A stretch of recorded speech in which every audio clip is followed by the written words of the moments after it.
President Trump. He's set to address the nation tonight on the war with Iran. And just moments ago, he said that he's strongly considering pulling out of NATO. That is a massive statement.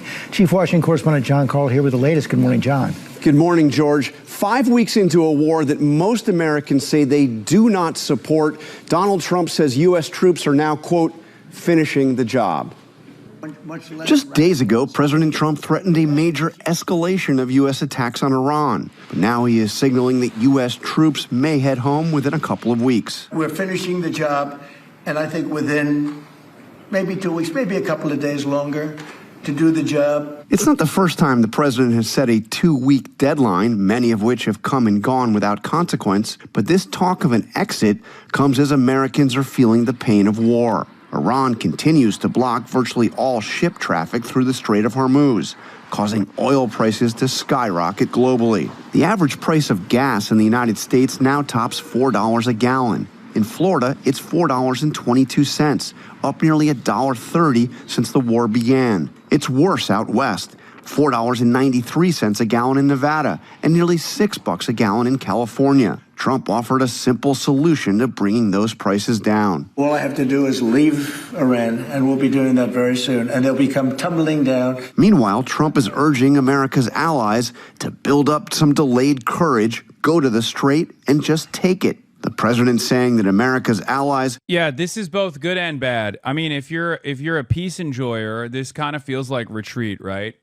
If you're an enjoyer of peace... If you're an enjoyer of peacetime and you want this entire thing to be put to rest ASAP, then there's only one way to read this, right? Which is Donald Trump is retreating. And that's a good thing. That's not a bad thing at all. Obviously, it's devastating for like American force projection capabilities, American military posture, what this says about like where America will go in the future as far as like American imperialism, who knows? But we don't know if there will actually be a retreat or if this is yet another act of perfidy where Donald Trump might come out tonight and say, oh, we're done. We're done with NATO. We're done with this war or whatever, and then turn around and do a ground invasion because he's a psychopath and we just simply don't know. But I will say, regardless of what he ends up doing, this is an admission that he up, okay? Leaning into NATO allies and saying it's your problem after up.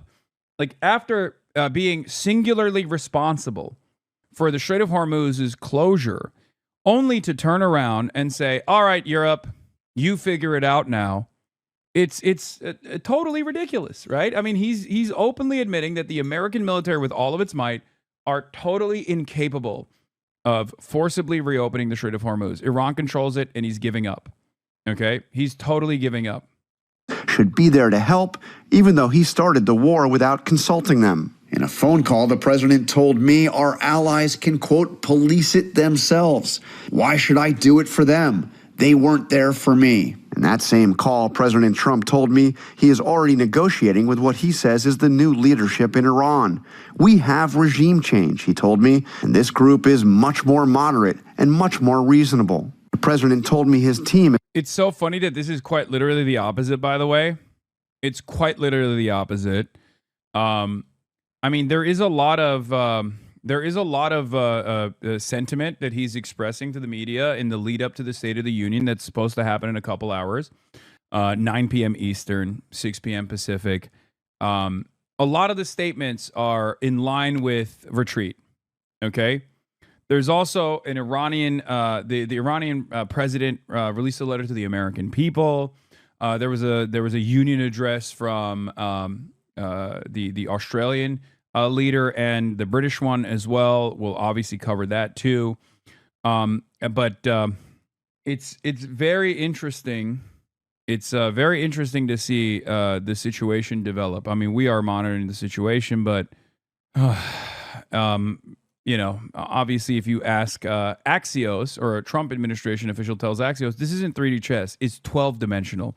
He contradicts himself regularly, so nobody knows what he's thinking. It's on purpose. It's literally, I mean, it is the Vladimir Putin meme. Because on the one hand, he's moving troops in a certain way, as though he is moving in the direction of a potential military invasion, maybe a seizure of Karg Island, maybe a seizure of other islands, maybe not Karg Island, right? But also on the other hand, he's talking about retreating. It's very interesting. It's unbelievably inconsistent, and lucky for him, I guess it doesn't feed into market volatility all that much because there's far too many financially interested parties here that want to maintain market stability and have a permanent growth market, permanent bull market. So they just, anytime he says something in the direction of retreat, they lean into that pretty hard. And they're like, oh, stocks recover by $1 trillion in value, right? Like that happens over and over again. At the end of the day, however, we're talking about hard commodities that are necessary for survival, necessary for the energy grid. And there is going to be a moment where this unstoppable force meets the immovable object, where you just can't manipulate the oil futures markets over and over again when people inevitably run out of oil, right? Because this is not just like a pure speculative asset. This is something necessary for the energy grids to operate. It's something necessary for agriculture to operate, right? When you don't have when you don't have the necessary chemical compounds being delivered, so that farmers during planting season get all of the what is it called? Gubre. I'm forgetting the English word for it. How is that even possible? English is basically my first language at this point. Gubre. Someone in the chat help me. No, not diesel. Fertilizer. Thank you. Yeah, when you don't have the chemicals or the necessary chemical compounds to develop fertilizer, you're not going to be able to get the same agricultural yields. It is absolutely going to change the dynamic. It is absolutely going to skyrocket prices. There's going to be food shortages. There's going to be famine, right? And this is right before harvest season. And as is the case with climate change, as is the case with everything else, the countries in the third world, developing nations, are going to suffer the most, right? There's chip shortages already. And that is going to lead to shortages in consumer goods that you can access, consumer goods that you can get. That is going to lead to inflation on that side of things, right? This is how it always works. Yeah, no fertilizer, no helium, no diesel. A British commodities trader went on national television yesterday and said, tomorrow, as in today, he said this yesterday, today is going to be the last oil tanker that brings in jet fuel to the United Kingdom. It's over after that. Okay? That's insane. That's insane. Like, what will that do to deliveries? I mean, I went to Cuba. I talked about the necessity for oil in terms of like keeping the energy grid up, right? Some countries have already restarted their coal plants, like Thailand. Thailand restarted their coal plants so they can power their energy grid with coal again, right? But some countries don't have that. Like other countries have already shuttered those operations. They don't have a redundancy there. They don't have a contingency plan. So what do? When you don't have jet fuel, you don't have transport, okay? You don't have deliveries. What do? This will cause unbelievable strains, unbelievable burdens on the European markets. People will not have access to goods. Eventually, if it gets really bad, then you can't even power your energy grid at all. There will be shortages. There will be rationing. Do you understand? All for what? So that America and Israel could successfully destroy a sovereign country with 93 million people without even taking into consideration what the aftermath of that looks like? It's totally ridiculous. It's totally belligerent.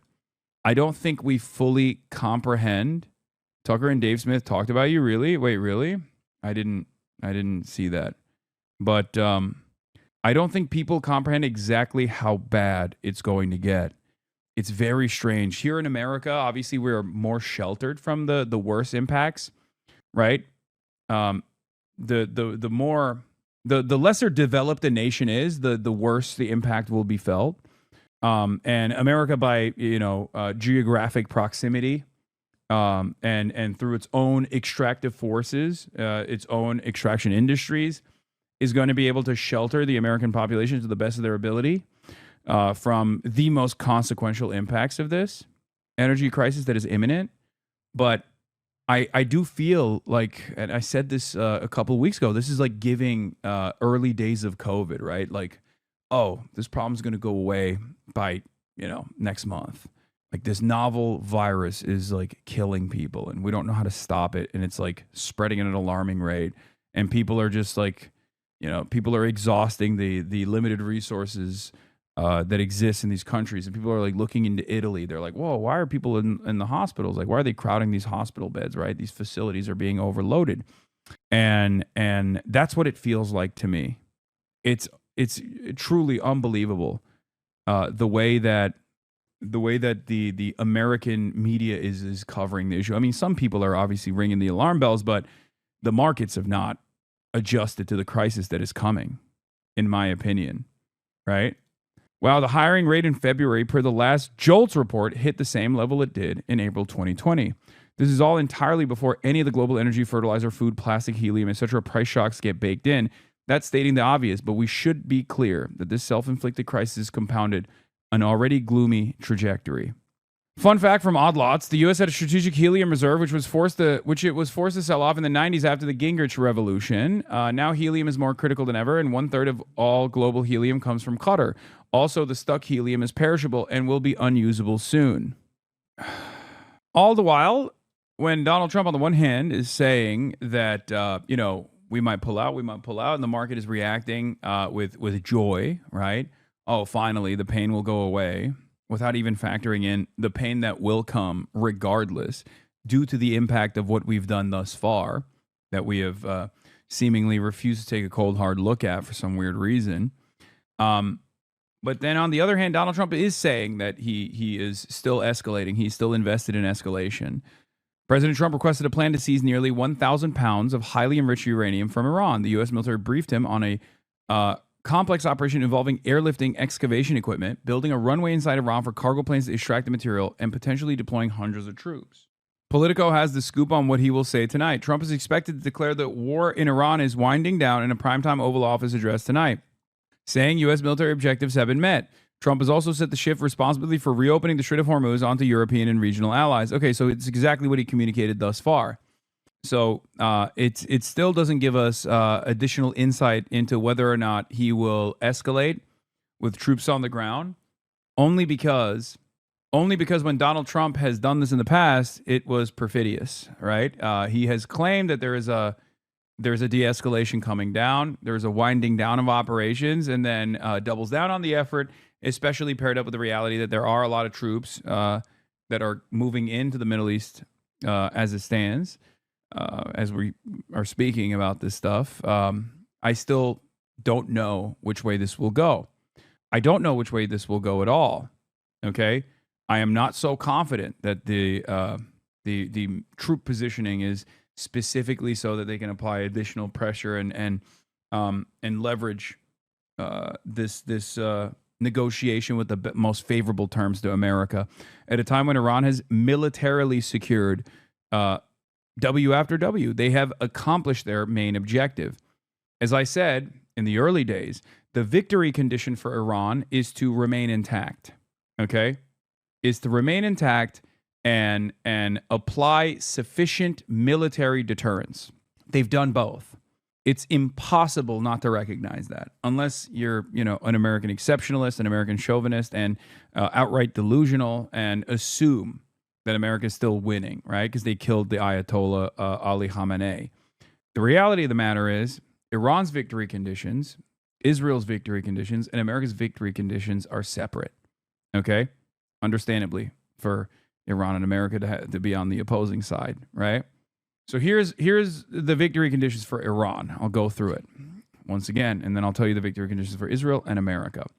For Iran, it's to remain intact and not be balkanized, and continue running the country with the IRGC and with the current form of governance, okay?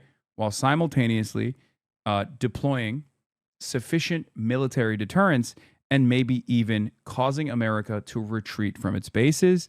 Its maximalist goals are to demand reparations and sanctions relief, while simultaneously, getting taken off like the state sponsor of terrorism list, and like being forcing America to treat Iran like an even partner, like a normal country that exists outside of the U.S. security umbrella. Okay, this is huge. It's a demand from Iran to basically be treated like pre-invasion of Ukraine Russia, right? Those are the maximalist goals here. I'd say that militarily they've accomplished a bunch of those goals. They've been able to consistently strike with higher degrees of success Israel and American assets in the region, and even American companies in the Gulf as well, right? So they've been able to do that. They've also successfully maintained control over the Strait of Hormuz without even shutting it down, without even mining it, right? And now they're applying a toll in order to collect even more revenue, which they see as a form of, I guess, reparations. And with the oil shock and the increased oil prices, they're still continuing to send out their own tankers to the rest of the world. And that's also been very helpful for revenues. All the while, they've had, some of their munitions facilities blown up. Some of the Bossage headquarters have been blown up around the country. Approximately 13,000 targets have been exploded by American and Israeli Air Force campaigns, right? Are you serious? Backseat fever. Yes, I am serious. This is exactly what's going on currently. Are you oblivious? Are you oblivious to the realities that are unfolding? What's the problem? Can you tell me what I said incorrectly? No, you can't. Tankers are paying tolls. America has contingency plans. Okay, you're around. Shut up. Okay. Even an accurate reflection of the expansion of the targets that they're deliberately targeting from the American side and the Israeli side is yet another reflection that America and Israel's objectives are not being met. Okay? America's goals, perhaps short-sighted and perhaps very stupid, because they were deluded into thinking that the Israeli intelligence on this was solid and reliable, most likely, coming off the victory of Venezuela. America's goals were to basically do a Venezuela-style operation, in and out, decapitation strike, 4 days, and new leadership that is much more pliant to American needs, and Iran gets dominated and is basically like a vassal state to American interests and is no longer a problem at all, and they're willing and able to like destroy their munitions facilities and maybe even limit their missile strike capabilities. They'll commit to never building any sort of facilities that can enrich uranium, even for civilian purposes. America gets to control the uranium that Iran even allows into the country, right? All this stuff. That's the American victory condition. The Israeli victory condition is separate. The Israeli victory condition was very different. Okay? Israel wants to diminish the Gulf, reduce the Gulf and its power, and certainly Israel wants to destroy Iran, right?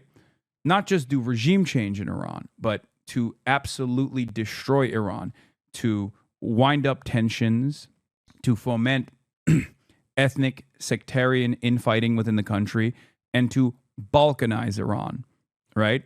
To turn Iran into a failed state, a country with 93 million people in it, turn it into a failed state without ever accounting for what kind of reverberations that would have on the rest of the planet, and especially in this region, right? What kind of instability that would create. So when you look at those victory conditions for both Israel and America and Iran, you understand why I say, with my sober analysis, that America is losing, Israel is losing, and Iran is winning. Okay? Iran has not achieved their maximalist goals here, certainly, but they've achieved many of their goals militarily, and they're continuing to achieve them every day that the Strait is under the control of the Iranian Navy. So Donald Trump coming out tonight and saying America's going to retreat from controlling the Strait of Hormuz, well, that's an admission of defeat, right? It's a good thing overall for the rest of the world. It's a good thing for Iran. It's a good thing for the region. But from the American NatSec side of things, this is a straight up admission of defeat. Not going to lie, you are biased. I am biased. I'm biased towards the truth. Okay? There has been a reason why people keep coming in here consistently every single day. There's a reason why millions of people are tuning into what Mersheimer is saying. Millions of people are tuning into what Jeffrey Sachs is saying. And millions of people are tuning into what I'm saying because we're not soft pedaling it. Okay? I mean, those guys are obviously infinitely smarter than I am, but the point is, I'm giving you sober and honest assessment of the events that are unfolding. I am not trying to make it seem like Iran is doing much better than it actually is. I'm telling you exactly what's going on. And unlike in the past, where you would have to wait like 10 years, 20 years for history to vindicate people like myself, we're getting that vindication fairly shortly, right? I mean, it only takes a couple days for that vindication to come. So it's up to you to make that assessment on your own. Am I hearing some hard truths that I don't get elsewhere? Am I going to reflect on what I'm hearing here and think maybe the situation is different than the way it's been presented in mainstream news? Or am I just going to simply say you're biased? I don't want to hear what you have to say. You're biased. According to the Times of Israel, Iran launches 10 to 15 missiles a day at Israel on average. There have been 6 waves of launches today alone, and the largest of these waves was 10 missiles. And the interception rates have gone down. Iran has greatly improved its successful strike percentage. It's gotten to a point where the ballistic missile launches have obviously gone down tremendously.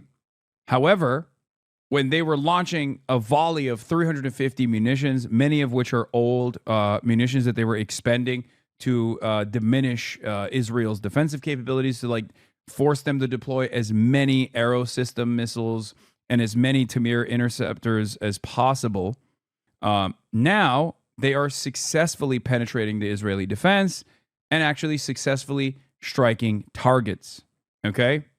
Why the missile rate from Iran is 15% to Israel and 85% of missiles to Gulf countries? That's not true. Its missile rate, its strike capabilities in Israel has gone up to above 50%. Any other number that you hear is wrong. Any other number that you hear is wrong. This is Israel's own numbers. Israel's own numbers. Israel is ringing the alarm bells. Its military incursion, its invasion of Lebanon is turning into a spectacular defeat. They do not have the numbers. They do not have the enthusiastic reservists. They are losing Merkava tanks 10 at a time every single day with ATGM fire from Hezbollah. Hezbollah continues to also engage in missile barrages into northern Israel. Now the Houthis are joining the battle as well. Israel is in a very bad shape, and Israeli society has broadly shifted on its attitude as well in ways that I didn't even perceive, in ways that I couldn't even predict. Israeli society, specifically Jews in Israel, had an overwhelming approval for this Iran war, right? Partially because the Iron Dome and Israeli defenses were sheltering regular Israeli society from the worst impacts, right? But after 32 days of having to run into shelters over and over again, and Iran successfully penetrating the Israeli defenses over and over again, Israeli society's attitude has started to shift. That number went from 85% approval to 60% approval yesterday. 60% approval might come across as still unimaginably high. And it's true. Okay, Israel's a fascist society. A lot of people are very invested in doing maximum damage to every other country. They hate Iran. They have this unshakable bloodlust. But now that regular Israeli society is starting to see the consequences of their endless incursions, their endless efforts of destabilizing every other neighboring country and countries in the region, a 20% drop-off is massive. It's spectacular. Okay? Hezbollah fired ballistic missiles towards the south of Tel Aviv, possibly more Scud. Channel 12, 2 launched from Lebanon, 1 intercepted, 1 fell. Israeli home front, warning sirens are being sounded at the Palmachim air base in south of Tel Aviv. While Israeli society is still bloodthirsty, okay, by and large, what you have to consider is they are used to a level of comfort, okay? They're treatlerites. They're treatlerites. They're used to a level of comfort, even in a fascist society. And once those comforts are taken away, once they start feeling the retaliation, the calculation changes. This was a big part of the reason why I have maintained the position that I see no difference between defensive weapons and offensive weapons that we are sending to Israel. Okay? It was the Iron Dome and the Arrow systems that allowed the Israeli government to be as violent as they wanted to and maintain majority approval, because the majority did not actually suffer any consequences for Israeli violence. Now they are. And that's precisely the reason why there is a drop-off. Okay? Important to acknowledge here. This is yet another clear-cut example, an obvious truth that the Iranian military deterrence against Israel is succeeding. Okay? It's succeeding. Anyway, also there's this wallet just put an $800,000 bet on boots on the ground in Iran. They previously were right about the time U.S. struck Iran first. Unusual, highly unusual betting taking place. It's who knows? There's so much insider trading in the poly market side of things that this could mean that it's like it's going to actually happen. It could just be someone getting lucky. You never know with these people, unfortunately. I've been pretty open about this. Like, I've been talking about this nonstop every single day, right? That all Iran needs to do is pace itself in a war of attrition. Now that they can damage the global markets, which is the only thing that the capitalist class cares about, and they are the ones who obviously run the show. Politicians are mere representatives of the interests of capital owners. When they strike at the heart of capital, when they actually hit profit centers and they cause instability that way, that is the most effective military deterrence. Okay? That's it. So all they need to do is engage in this war of attrition, which favors them, clearly. Here are some quotes from Trump on Iran from his interview with Reuters. Okay? And we'll talk about the capital owners and how frustrated they are as well. Asked when the war would be over, Trump said, "I can't tell you exactly. We're going to be out pretty quickly. They won't have a nuclear weapon because they're incapable of that now, and then I'll leave. And I'll take everybody with me, and if we have to, we'll come back to do spot hits. We have had full regime change," he said. "I'm dealing with very good chance that we'll make a deal because they don't want to be blasted anymore. I didn't need regime change, but we got it because of the casualties of war. We got it. So we have regime change, and the big thing we have is they're not going to have a nuclear weapon," said Trump, adding, "nor do they want one." As for the enriched uranium, still possessed by Iran, Trump said, "That's so far underground, I don't care about that. We'll always be watching it by satellite." Now that is a retreat. That is a retreat. Trump is completely dropping all of its goals in Iran, self-stated goals in Iran, down to the nuclear program, down to the extraction of the enriched uranium. So how can you sit here and tell me if that is true, if this is sincere, if this is not Trump simply trying to, abide by a pump fake or something, simply trying to pump fake Iran, and then like he's going to send boots on the ground, which, by the way, will be also devastating for America. I need you to understand that. This will be devastating for America. Okay? If that's not the case, if this is not simply perfidy once again, this means Donald Trump is going to retreat from Iran. And it will be a immensely consequential retreat. The heads of the International Energy Agency, International Monetary Fund, and World Bank will form a coordination group to maximize their response to the energy and economic impacts of the ongoing conflict in the Middle East, the international body said in a joint statement on Wednesday. The coordination group will assess the severity of impacts across countries, coordinate a response mechanism, and mobilize stakeholders to deliver support to countries in need, the international body said. So now, capital owners are mobilizing. Let's see what little Marco had to say. Americans are asking, why did the United States have to attack Iran now? Well, let me explain. Iran wants to have nuclear weapons. Of that, there is zero doubt. If what they truly wanted, which is what they claim, is nuclear energy, well, they could have nuclear energy like all the other countries in the world have it. And that is, you import the fuel and you... It's so funny. It's just every part of this is a lie, right? Every part of this is a lie. Like the idea that like Iran wasn't cooperating with America, it was. It was cooperating with America with the deal that was conducted on the with the Obama administration, multilateral cooperative agreement. China was involved, EU was involved, Russia was involved. Iran was abiding by the standards set forth in the JCPOA. Donald Trump came in, ripped it apart under Trump 1 because he is a servant of Israel. Because there was one party that did not want this deal to take place. One party that had no interest in stopping the Iranian nuclear program, knew that it wasn't a sincere threat. One party that just wanted to destroy Iran. That party was Israel. Donald Trump did that for Israel. Okay? But it didn't end there. In spite of that ridiculous deal being cast aside shortly after Trump won the presidency, Iran still kept going back to the table over and over again. And twice, Iran was met with perfidy. Negotiations process led to America and Israel striking Iran. The last one being the Operation Epstein's Fury that we are inside of currently. The last 32 days of tit-for-tat bombing campaigns as America and Israel have escalated and spread their targeting to civilian targets, doing terrorism, engaging in chemical warfare, with Iran retaliating slowly but surely, and maintaining control over the Strait of Hormuz. Markets are suffering.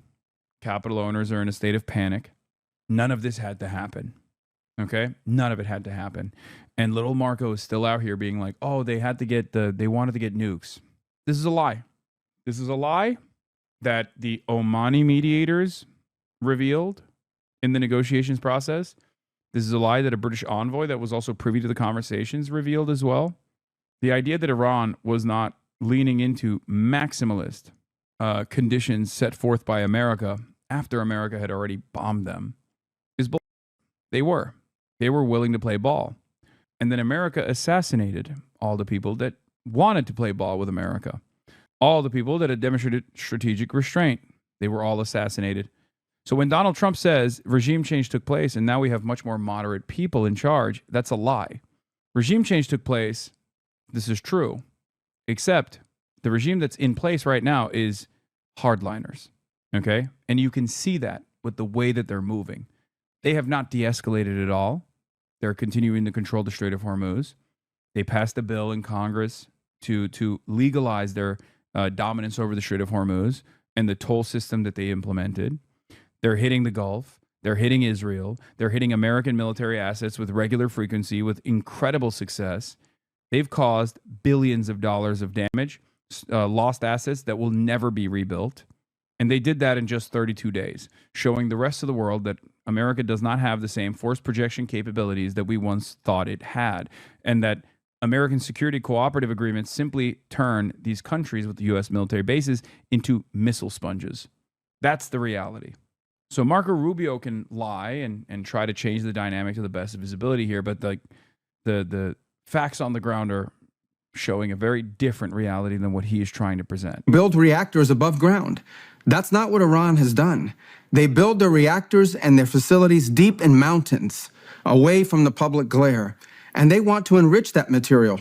The same equipment that they could use to enrich material for energy, they could use to quickly enrich it to weapons grade. So it is clear that they've been offered every opportunity to have a nuclear program that allows them to have energy, not weapons, and every single time they have turned it down. But why the attack? That's bull. It's the exact opposite. The reality is the exact opposite of what he's presenting here. And I know his big-eared ass can hear me when I say this, okay? He's lying. He's lying to the American public. You have to be motivated and, dare I say, delusional to believe this, okay? You have to be delusional to believe this. Now, well, what was Iran trying to do? Iran was trying to build a conventional shield, in essence, have so many missiles, have so many drones that no one could attack them, and they were well on their way. We were on the verge of an Iran that had so many missiles and so many drones that no one could do anything about their nuclear weapons program in the future. That was an intolerable risk. Under no circumstances can a country run by radical Shia clerics with an apocalyptic apocalyptic vision of the future ever possess nuclear weapons, and under no circumstances can they be allowed to hide and protect that program and their ambitions behind a shield of missiles and drones that no one can do anything about. This was our last best chance to eliminate that conventional threat, that conventional shield that they were trying to build, and the president made the right decision to wipe it out now. That is the goal of this operation, to destroy their conventional missiles and their drone program so they can't hide behind it and finally have to deal with the world seriously about never, ever having nuclear weapons. Why I recorded this mid shit? Yeah, it's to try to regain control over the narrative. I know that the American government is actually very frustrated with like how well the Iranian side has been able to communicate through all of this. One of the big issues is that the foreign minister Arakshi speaks English very well and has gone on American news programs to directly deliver the Iranian side. That's very frustrating for obviously propaganda efforts. It's a huge problem, right? You can't undermine your opposition. You can't turn them into like Hamas or Hezbollah. They're not a non-state actor. They're a state actor. They're a sovereign state. And their leadership can speak English. That's a huge deal in terms of being able to communicate your desires and to defend your humanity in the eyes of Americans. Okay? On top of that, the silly memes that they've been posting, they've also played a formative role, you know? So this is something that they are worried about. This is something that the American government is absolutely worried about. They've tried to get the military PSYOP team to start doing counter messaging, and that's part of the reason why Marco Rubio is coming out and making videos like that. Pezeshkian, the president of Iran, who is probably the least powerful figure in the government, let's be real, but he released a statement. He wrote a letter to the American people. We're going to be looking at that. Okay. Iranian President Masoud Pezeshkian, in a message addressed to Americans, lays out a forceful counter-narrative to the U.S. government claims, noting Iran is a country that, at least since its founding of the United States, has never initiated a war and acts in legitimate self-defense after decades of U.S. intervention, from the 1953 coup to sanctions and recent strikes. He says Washington withdrew from an agreement and chose escalation, while attacks on infrastructure are directly targeting the Iranian people and entrenching instability. He questions whether the war serves any American interests, warns it will leave enduring resentment, and urges a shift toward engagement over confrontation as the only viable path forward. I'm not going to go through all of it, but that's a pretty good summarization. And for the record, that's just the truth, right? For these guys, they don't have to lie, okay? Because the reality of the matter is America and Israel's actions here are totally immoral and totally ridiculous. So they can just simply say exactly what the truth is, okay? Arakshi is part of Pezeshkian's cabinet. I know. Arakshi doesn't make any decisions. He's a great communicator, though. But Pezeshkian is not as strong of a communicator and has like very little, in the current government, has very little power, in my opinion, as far as like making decisions. Arakshi has contradicted statements made by Pezeshkian in the past. If you recall, when in the early days, Pezeshkian came out and was like apologetic to the Gulf neighbors and stuff. He had to literally come out and correct the record. He decided to look handsome. Yeah. Iran Foreign Minister Arakshi, no ceasefire proposal has been made by Iran. The 5-point plan allegedly proposed by Iran is media speculation. The war will continue until the aggressor is punished and full compensation is paid to Iran. Yeah. U.S. intel community issues advisory for protecting VIPs at public gatherings, citing Iranian attempt to kill an American critic. Interesting. I worry about this. Not because I think like Iran actually is going to do such a thing. I don't think they are. I worry about this as a telltale marker of a PSYOP potentially. You know, false flag, calling the shot ahead of time so you can turn around and say, "See, we told you." But yeah, on the one hand, Donald Trump is saying he is going to de-escalate. On the other hand, he's saying that there's a high-risk plan to seize the Iranian uranium. But our allies are also pulling out. Our allies are also taking a strong stance against the United States of America in this incursion, because not only is it indefensible, but it's also devastating. It's quite consequential. for the global markets. And England doesn't want to participate in it. Even Germany is shy, right? This is like Five Eyes is a core part of American and Western imperialism. When you got Australia and the UK coming out and saying, this is not for us, that's a huge deal. That's even, in my opinion, that's a more consequential statement than even NATO, right? It's a big deal. Mark Dubowitz from FDD, one of the beggars of permanent war with Iran, comes out and says, Five Eyes was built for another era. We get diminishing value from our partners, and ties with Britain are at a low point. Time to rethink the alliance around those actually delivering intelligence value. Israel, Poland, Ukraine, UAE, Japan, Republic of Korea, and other serious partners. Of course you would say that. You are literally an agent for the state of Israel. Remember, FDD, Foundation for Defending Democracy, is basically an Israeli think tank. It is literally an Israeli think tank. You could even go so far as to say it's a Likudnik think tank. It is Benjamin Netanyahu's personal think tank in Washington, D.C. And that's precisely the reason why they're saying this. Oh, Five Eyes. What you should care about is the United Arab Emirates and Israel, right? Get the out of here as well. Sina Tusi says, for decades, a core project of the Israel lobby and the rise of neocons was to cast Israel as a strategic asset to the U.S. global hegemony, especially from the 60s and 70s onward, as many of its leading figures made that ideological turn. That logic helped embed Israel within the broader U.S.-led alliance system.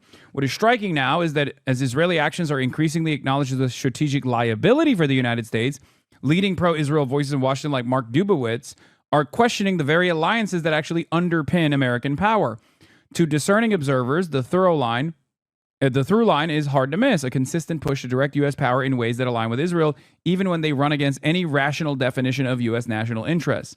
Israel is like an abusive boyfriend, for those of you who don't understand, okay?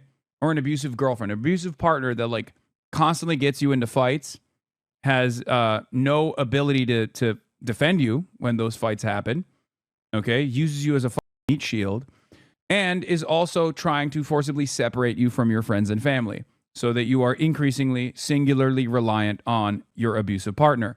That is literally what's going on here. This is what it is. Straight up. Arrogant, temperamental, hysterical, entitled, narcissistic. That's precisely what this is. A fascist country that is increasingly at odds with American State Department goals, but is able to manipulate and utilize the American government and all of its power to advance its own personal ambitions, even if it goes against long-standing security cooperative agreements. That's precisely what's happening here. Because at the end of the day, what is more valuable to America? Trillions of dollars of investment coming from the Gulf that is the underpinning of the petrodollar system that we have, or a nation state the size of New Jersey that constantly destroys every one of its neighboring countries and demands unlimited billions of dollars of defense.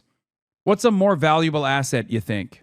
Now, I'm not in favor of American imperialism. Having said that, however, if I was a competent State Department official, I would look to this dynamic and say, we have to cut Israel out of this equation. We have to bring Israel to heel. Because at this point, it's absolutely harming our interests. It is diametrically opposite to our interests. I wouldn't say this about previous military incursions in the way that, like, Joe Kent or Tucker Carlson does, where they shift the blame over to Israel. Israel's the reason why we invaded Iraq. That's not true. We did not invade Iraq because of Israel. Did Benjamin Netanyahu play a role in the invasion of Iraq? Absolutely. Was he playing an advisory role? Yeah, of course he was. He came to the United States of America, delivered speech after speech to Congress about why this was good. Maybe he gave a 10 to 25% push, right? But our ambitions were ours when it came to extracting the natural resources of Iraq. However, this time it's different. It wasn't 40%. You're wrong. This time it's different. This is a spectacular mistake for those who want to continue American empire, allowing Israel to basically infiltrate the highest levels of decision making in this country with its helpers. I forget what the proper term for it is, but it's helpers like Jared Kushner and Witkoff, people who are sympathetic, people who aren't directly paid by the Israeli government, but like sympathetic to that cause. Okay. And also direct agent-backed interceptions like with Lindsey Graham. No, there's an Israeli term for it, for the helpers. No, not useful idiots, lackeys, or whatever. There is an Israeli term. There's a Hebrew term for it in Israel that the Israeli government points to, where they say they're not Lindsey Graham. I'm talking about Jared Kushner, or like, for example, a great example of this that isn't Jewish is Brett McGurk, right? Because I'm not just like implying that Witkoff and Kushner are Jewish and that's why they are doing this or whatever. Is it Azar? It could be Azar. I don't know. Whatever. It doesn't matter. But there's helpers, there's assets, there's agents, and then there's envoys. Okay? In this circumstance, Donald Trump is surrounded by people who are sympathetic. And so was Joe Biden, but Joe Biden himself was also sympathetic, right? Donald Trump is more malleable. But the helpers were specifically Witkoff and Kushner. The assets were Lindsey Graham, who kept traveling back and forth to Israel and openly told Wall Street Journal that like he was getting talking points from Israel to convince Donald Trump. And you got envoys directly communicating with Donald Trump, like Benjamin Netanyahu. And that's how we arrived at this spectacular f-up. Okay? And Donald Trump did not listen to his own generals, his own intelligence assessments on how things would go when they warned him. And he went through with it regardless. So that's the reason why I say this time is different, that Israel is in the driver's seat. Israel has been in the driver's seat for our Middle Eastern affairs since Trump won. That was a big shift. That's why Trump did a bunch of things that no previous administration had ever entertained. And this is yet another one of those instances. Because Israel has wanted to, blow up Iran for years, for decades. Iran has been an ever-present threat to Israel, both with the axis of resistance and also with its missile striking capabilities. Donald Trump did it. He took the final plunge. And here we are. Has been talking with the Speaker of the Iranian Parliament, who just a few days ago was taunting Trump on social media, posting, "Sad, but this is what happens when your leaders put others ahead of hardworking and ordinary Americans." But Trump telling me he's toned it down a lot. He's much better. The president then added what sounded like a threat to the man he says he is talking to. "We know where he lives. Let's put it that way." And President Trump will address the nation tonight in what the White House says is an important update on Iran. This comes as a new Ipsos poll out this week shows 60% of Americans disapprove of U.S. military strikes on Iran, and that nearly 2/3 of Americans want to see the U.S. to work to end the conflict quickly. And John, as we've been saying just moments ago, the president gave this interview to a British newspaper, already drawing reaction across Europe. Yeah, this is something else, asked directly, would you consider withdrawing from NATO? And look at his answer. He says, "Oh, yes, I would say it's beyond reconsideration. I was never swayed by NATO. I always knew they were a paper tiger," and Putin knows that too, by the way. The reason why Donald Trump uses paper tiger when he's talking about NATO is because everyone else is calling America a paper tiger for understandable reasons, because it is. But it's really funny because NATO is America. So when he calls NATO a paper tiger, he's still calling America a paper tiger, but he's too stupid to recognize that for some reason. In his endless need to shift the blame over to someone else, he ends up, what is this? What? We already read the letter, man. Calm down. Yes. We read it. You're like spamming it. You're like, dude, Pezeshkian dropped something crazy, bro. You got to read it. It's crazy style. Didn't give you a lot of time yesterday. Yeah, look, I have to say, one thing that struck me, I spoke to him for about 20 minutes yet in the middle of the day, in the middle of the workday. He seems like somebody who doesn't have a concern in the world. He seems extremely confident that the war is going to be just fine, that Americans will turn around and support it, that prices will come back down. He spent a lot of the time, George, talking not just about Iran, but about the ballroom that he is building, which was stopped yesterday, about the fact that his signature is going to be on the dollar bill, that they're renaming the airport in Palm Beach, even talking about plans for the library that his son Eric is working on in Florida. He really seemed like a man that was not troubled at all by what was going on. All in the middle of the war. All in the middle of the war, yeah. John Carl, thanks very much. Turning now to the latest on the war in Iran. President Trump has announced a prime-time address tonight on the conflict. On Tuesday, he said the war could wrap up in 2 to 3 weeks, but it's not clear what he'll say this evening. Major stock markets were up Tuesday on optimism the fighting could end soon. Weijia Jiang spoke with the president about his plans. Weijia, good morning. What did he say? Adriana, good morning to you. Good morning to everybody. Even if the U.S. pulls out of the Iran war in 2 or 3 weeks, that would be longer than President Trump's original timeline. I asked him what else has to happen between now and declaring victory. Trump said, quote, not much. We want to clean up some ends, but we have done our job. We'll be leaving very soon. President Trump said the U.S. continues to negotiate with Iran, but will soon be done with the war. I had one goal. They will have no nuclear weapon. And that goal has been attained. They will not have nuclear weapons, but we're finishing the job, and I think within maybe 2 weeks, maybe a couple of days. In a phone interview, I asked the president if removing the enriched uranium that remains in Iran, a critical component to make a nuclear weapon, is a requirement to declare victory.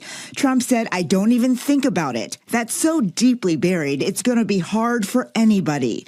Trump said it's possible Iran will make a deal in the coming weeks, but added that is not necessary for the U.S. to end the war. They're losing. I mean, all of these statements are an admission of defeat. Like, nuclear weapon, oh, we don't care about it any longer. Strait of Hormuz, we don't even need to open it. We got all of our goals across. This is a defeat. You know, this is a major, major defeat, right? It's going to have widespread consequences around the world. No regime change took place. They're like, oh, we did regime change. The guys are more pliant. They're literally way more aggressive. They're hardliners. So I don't know. In the case of Donald Trump, I never know if it's like someone lying to him in his orbit and he's such a moron that he doesn't know that people are lying to him and he's just like repeating what he's heard, or if he's personally come up with this lie to save face. I just don't know, right? But every single reason that he did this, he has dropped at this point, piece by piece. Like, this video goes through each individual goal, no matter how silly it was from the start, and openly recognizes that they're lost, right? Claiming that he's won on these, maximalist goals, when the reality is the exact opposite, right? They admit they're losing. They're begging to make a deal. Earlier Tuesday, the president said reopening the Strait of Hormuz is up to other nations, since they depend on Gulf oil far more than the U.S. I'm not a gatekeeper for them, he said in our interview. Countries have to come in and take care of it. They'll go right like, up there. we're operating like there's no tomorrow, right? We're behaving like there's no day after. This is the same thing that I was considering for Israel, right? Like, when Israel was doing this genocide and openly showing the rest of the world that they're not a force that you can reason with, right? That they're just like this unstoppable force of evil. They were not calculating what the day after would look like. When you unwind international standards, when you destroy the liberal post-World War II consensus, the post-World War II international rule-based order, eventually someone is going to strike back against you in a similar fashion. Here, I'll give you a small example of this, right? Cluster munitions. America and Israel have never signed on to the weapons conventions, barring the usage of cluster munitions, right? They've never done so. And now Iran is using cluster munitions on Israel. So Israel keeps turning around and saying, they're using cluster munitions on us. Like, this is a war crime. And no one gives a shit because you violated the rules from the start. You violated the rules from the start. Of course they're going to use it against you. And no one is going to turn around and be like, wow, I can't believe it. You know? Like, that's ridiculous. That's ridiculous. This is the problem with might makes right politics. It only works if you are the most mighty, okay? And it certainly doesn't work if there is a country that is invested and has the capabilities of conducting asymmetrical warfare. Iran is that country. That's the problem here. Might makes right only works as long as you are the most mighty. When you are no longer the most mighty, all of a sudden, you're in a spectacular position of weakness, far weaker than you actually ever were when you first entered the battle. And no one will come to defend you. These international standards benefited the United States of America because it offered it a liberal patina, a protective cover. America had to make a convincing case that these kinds of interventions that America was engaging in were necessary interventions, albeit very violent interventions, but they were necessary. America was the world police, and they implemented soft power initiatives to prop the hard power up, to justify it to the rest of the world. I warned of this reality. I never thought that I would experience this change of attitude happen so rapidly, right? What did I always say? Trump too. From the start, I said, if you diminish soft power, all of a sudden, 800 military bases will look a lot like 800 different military invasions. And no country throughout history has ever been able to exhaust its resources that much and spread that far and wide and continue its military dominance, right? It doesn't work like that. And that's what's going on. And you will see these reverberations. You will feel them slowly but surely in the upcoming years.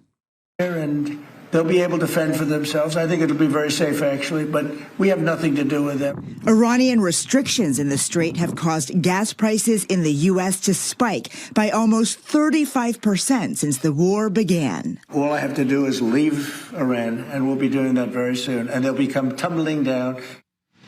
In a new warning, Iran's Revolutionary Guard Corps is threatening to attack the Middle East offices of American tech firms tonight if Iranian leadership continues to be targeted by airstrikes. 18 companies were singled out, including Microsoft. 50,000 Cartier glasses. You keep saying America and Trump is losing the war, but you can't even see that the actual war objectives are. The stated war goals were never the actual objectives, but you can't see what they are. What are the actual war objectives, Drake Sinatra? Was it to... Was America's actual war objectives to show the rest of the world its ass? Was that what it was? To just like light billions of dollars of weapon systems, radar installations, and irreplaceable aircraft on fire? They want to blow up Middle East. Oh, okay. Got it. Thank you for your analysis. Oh, I didn't realize that America's goals here was to diminish the confidence that people have in the American military. That is the underpinning of why the dollar is the global reserve currency, while simultaneously destroying the petrodollar's resilience. You know, it's a twofold mission right there. What do you think destroying the Middle East means, chatter? It means no more petrodollar. It means no more SWIFT system.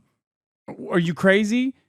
And also showing that America does not have the capabilities to force project or to defend its allies, defend its security cooperative allies, where there are American military bases, remember, 800 of them around the world. Those military bases are not actually a guarantee that you will be secure. As a matter of fact, it's a guarantee that you will be insecure if there's a country crazy enough to fight back against America. Do you feel like those are, do you feel like that would be the goal of any country, let alone the United States of America, that has dominated the planet as the hegemonic superpower for our entire lives? Of course not. We are a victim of our own success. If the American government's goal was to maintain its hegemonic status, especially after the dissolution of the USSR, when we were left with no real enemy, right? No other great power, no other world power that could contest our ambitions and fight back, we greatly accelerated our own demise. Okay? We did that because we were too successful. We continued accelerating in the financialization of the American economy, which had horrible shocks on the American labor force, on the health of the overall domestic economy. We kept funneling money into endlessly expanding military budgets, to the military industrial complex that was no longer actually developing the most sophisticated weaponry. simply because they wanted to dominate the rest of the world, but instead to just make money, right?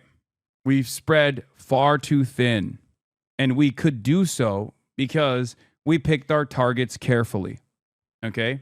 We picked our targets carefully. Iraq, Afghanistan, Iraq again, right?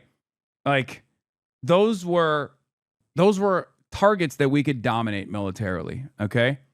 They did not have the capabilities of fighting back. We implemented much more sophisticated messaging operations in the buildup. This time it's different. Even Venezuela, Venezuela is another example of this as well. So this time is different because the country that we finally decided to take on was one that had developed its sovereignty through blood, Iran, and had spent 47 years developing its defenses for this exact moment. And we pushed them to a corner. We killed their leadership, and now they're successfully fighting back and achieving their objectives Breaking news. militarily. And the impact around the world is devastating. We have released Russian sanctions in an effort to make up for the energy crisis that we created when Iran shut off the Strait of Hormuz. Iran is able to farm additional revenue. Iran is able to farm additional revenue through a toll system in the Strait of Hormuz. Iran is achieving all of its military goals here while showing the rest of the world that America does not have the capabilities of defending its allies, and it does not have the capabilities of bringing a country that we have been able to dominate economically through economic warfare by a sanctions regime. We cannot bring them to heel militarily. It's over.